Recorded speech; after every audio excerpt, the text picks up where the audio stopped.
Hey everyone, welcome back to my channel. Today in this video, I will discuss with you what is premium as per Insurance Act. यानी इसमें हम fundamental of insurance में आज हम condition देख रहे हैं, मरीन पॉलिसी चैप्टर देख रहे हैं, तो उसमें प्रीमियम क्या होता है।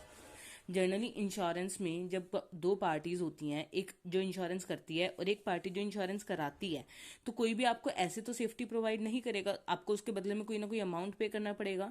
जब भी हम कोई सेफ्टी के पर्पज से अमाउंट पे करते हैं उसे हम क्या बोलते हैं, प्रीमियम बोलते हैं। तो प्रीमियम होता क्या है? Premium is the amount paid for a contract of insurance. Premium वो है जो हम अमाउंट इंश्योरेंस के कॉन्ट्रैक्ट के लिए पे करते हैं, उसे हम क्या बोलते हैं, प्रीमियम बोलते हैं। अब इंश्योरेंस प्रीमियम क्या होता है? Insurance premium refers to the amount of money stipulated by the insurance company to be paid by the insured to obtain the required insurance coverage. Insurance premium generally क्या होता है? वो अमाउंट ऑफ मनी जो insurance company को pay की जाती है, किसके थ्रू? इंश्योर्ड के थ्रू, ताकि वो अपने इंश्योरेंस कवरेज के अंदर प्रोटेक्ट रह सके। The amount of premium. अब प्रीमियम का अमाउंट कैसे डिसाइड होता है? जो प्रीमियम का अमाउंट डिसाइड होता है वो इंश्योरेंस कंपनी और वो पर्सन इंश्योर्ड जो होता है उनके बीच में डिसाइड होता है। अब ये किस किस बेसिस पे डिसाइड होता है? अमाउंट ऑफ रिस्क कवर, हम कितना रिस्क कवर कराना चाहते हैं, हमारा रिस्क किस तरह का है, हमारी पॉलिसी कैसी है, तो उन सब के बेसिस पे जो अमाउंट डिसाइड होता है उसे हम क्या बोलते हैं, प्रीमियम, जो पे करना पड़ता है। अब सेक्शन 64(5)(b) इंश्योरेंस एक्ट 1938 के अंदर no risk to be assume unless premium is received in advance.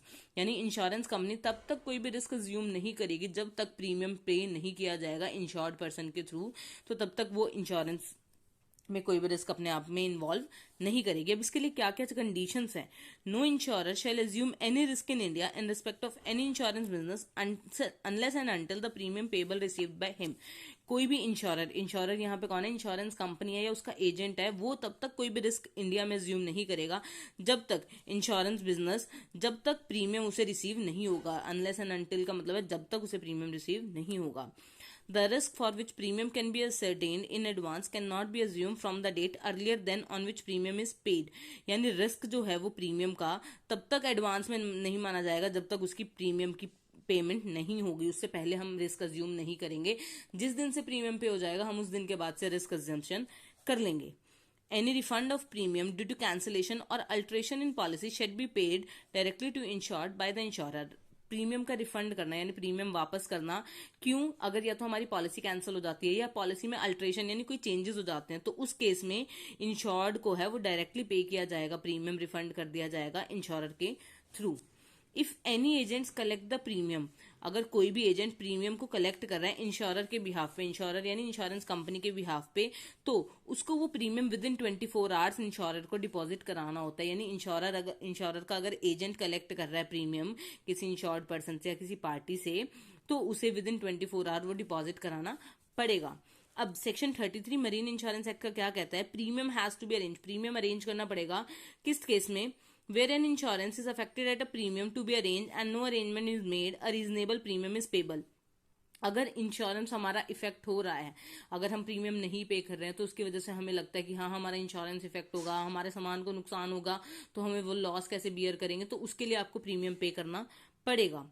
When an insurance is affected on the terms that additional premium is to be arranged, कई बार क्या हो जाता है हम अपनी पॉलिसी में चेंजेस करा लेते हैं, तो उसके चक्कर में हमें एक एडिशनल इवेंट होने के चक्कर में तो हमें क्या करना पड़ता है, एक एडिशनल प्रीमियम पे करना पड़ता है। जैसे सपोज कीजिए हमने क्या करा था, हमने मरीन में सिर्फ वोएज का इंश्योरेंस करा रखा था। वोएज यानी कि हमारा सामान जब जाता है एक जगह से दूसरी जगह, तो लॉन्ग जर्नी जब होती है तो उसे हम वोएज बोलते हैं, तो हमने सिर्फ उसका इंश्योरेंस करा रखा था। पर अब हम साथ साथ क्या करना चाहते हैं, विद इन 1 ईयर अगर हमारा सामान वोएज के साथ जाता, तो हमने क्या करा, एक एडिशनल इवेंट उसमें ऐड करा। जब हमने एडिशनल इवेंट ऐड किया तो उसका एडिशनल प्रीमियम भी हमें पे करना पड़ेगा। Next is section 54 of marine insurance act. इसके अंदर क्या होता है?